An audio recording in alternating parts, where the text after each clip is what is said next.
Comment vas-tu? Allô, ça va bien, toi? Bien, merci.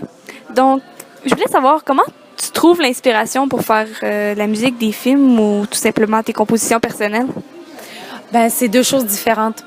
Pour mes compositions personnelles, ça a toujours été un besoin pour moi d'écrire de la musique, de faire de la musique pour m'exprimer. Je dirais même que j'ai parlé avec la musique avant même de parler avec les mots. C'est pour ça que c'est devenu essentiel pour moi de pouvoir faire de la musique sans parole. Parce que le texte, l'expérience vraiment de la chanson est arrivée plus récemment, je dirais, dans ma musique, puis dans mon intention, dans mon interprétation. Mais la musique, c'est la vibration, c'est quelque chose d'universel, c'est quelque chose qui me porte, qui m'interpelle, puis qui fait que j'ai envie d'interpeller les gens de cette façon-là aussi. Pour ce qui est des films ou de la danse ou du théâtre, je vais m'inspirer de la dramatique, de l'intensité des personnages, du jeu aussi des acteurs, de devenir un espèce de petit oiseau perché qui est là sans la prétention de vouloir tout raconter, parce qu'au contraire, ce qu'on essaye de dire avec la musique, c'est tout sauf ce qui est déjà dit, c'est soit par les mots ou soit par la photo. On est là pour supporter ce qui est déjà là. Donc l'inspiration, c'est toujours la vibration, c'est l'émotion, c'est la raison pourquoi on a accepté justement de travailler sur un projet, c'est parce que ça vient nous chercher, parce que ça nous touche. Sinon, ça vaut pas la peine. Donc, ça fait plusieurs années, je présume que tu travailles avec Éloi. Oui. Donc, en fait, comment ça a commencé? Comment vous avez commencé à travailler ensemble? J'ai commencé à travailler avec Éloi sur certaines musiques de films, mais le gros, je pense, du premier travail qu'on a fait ensemble, c'est quand je l'ai engagé comme réalisateur sur mon album Vers à soi. On a travaillé ensemble, puis c'est vraiment sa sensibilité, mais le sur Vers à soi, j'avais des textes, chose que j'ai pas toujours eu sur mes albums. Puis Éloi, je pense que son super pouvoir, c'est vraiment de cerner les histoires, de cerner les mots. Puis quand un chanteur arrive avec ses chansons, Éloi, il arrive vraiment à faire passer les textes, à se faire raconter l'histoire, ce qui fait que ces chansons-là vont pouvoir aller toucher le cœur des gens. Puis c'est quelqu'un qui réussit à diriger les chanteurs comme j'ai jamais pu voir dans le passé. Non seulement pour moi, mais pour d'autres chanteurs qui ont travaillé avec Éloi. C'est pas évident de se faire diriger comme chanteur. C'est tellement personnel, l'interprétation. Mais Éloi, il arrive à le faire. Donc, pour cet album-là, ça allait de soi. Puis sinon, c'est aussi un très, très bon compositeur, un musicien il joue de plein d'instruments. Donc, de travailler ensemble sur les musiques de films, on forme vraiment une super équipe.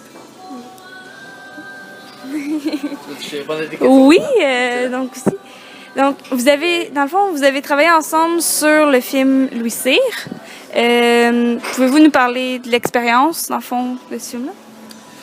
Ben, sur Louis Cyr, ce qui était super, c'était on était d'abord on était un team de compositeurs. Il y avait Joran, moi et un autre compositeur ami à nous qui s'appelle Tim Rideout.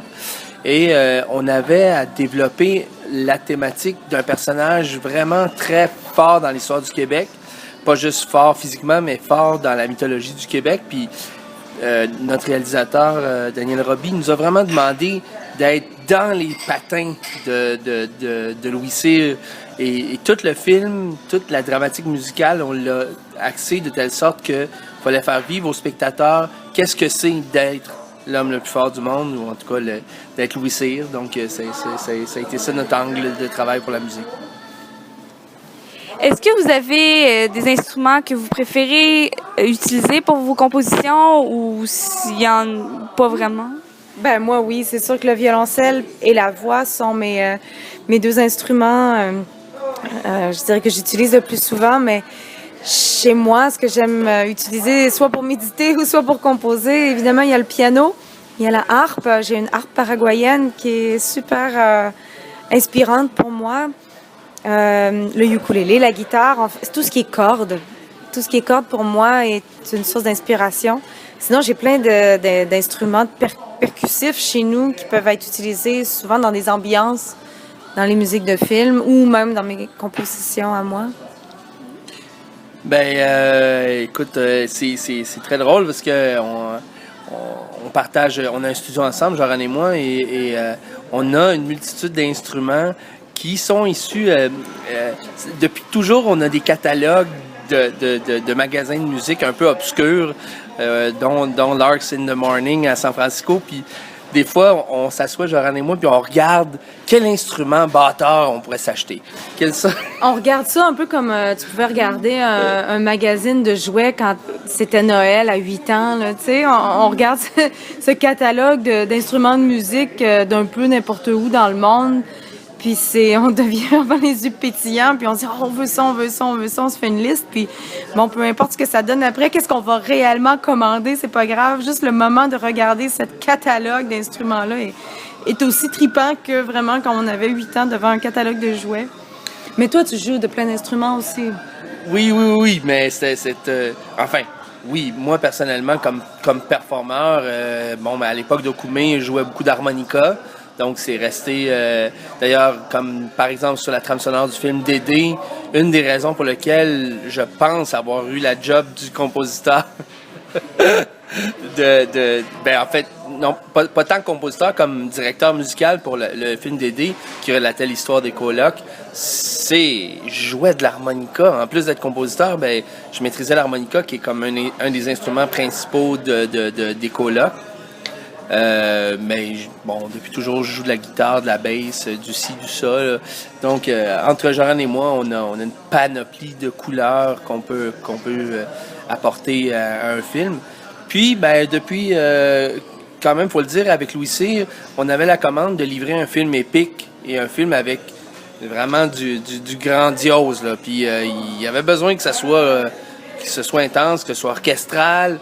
Et on a commencé à faire nos recherches pour se munir un peu d'un paquet de banques de sons qu'on peut articuler avec un synthétiseur. Tu joues avec un clavier, mais au bout de tes doigts, là, tout à coup, c'est un ensemble de cordes, c'est un ensemble de brass.